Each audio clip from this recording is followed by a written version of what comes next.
استاد این بالا درباره خشوعی پیامبر صلی الله علیه و سلام گفتید. همون گپایی که مثال میگن وقتی که پیامبر صلی الله علیه و سلام از کوچه ها میگذشتن، همون بعد از 2 روز 3 روز همون خوشبویشان میایستاد.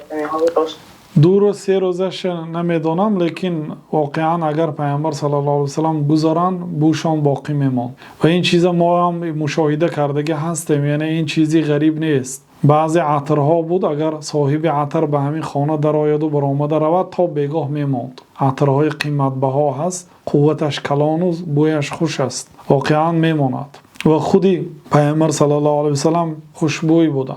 خیلی که بعضی انسان ها زیری بغلش بوی بد میکند، سبحان الله، اگر به همین طهارت خانه همه آدم در آمده باشد بوی همه آدم میماند. و همین گونه بوی پیامبر صلی الله علیه و سلام که بوی خوشبوی بود واقعا میماند در جایی که در آمدن یا گذشتن، مردم اینه حس میکردن. بله، یگان جای مبالغگی ندارد. ما بعضی استادامو که اگر سلام علیک کنیم بوهاشون میماند در ما، بعد دیگر کس ما که سلام علیک میکرد و میگفت که فلانی شیخ وا خوردی، میگفت عطری خاص داشتن.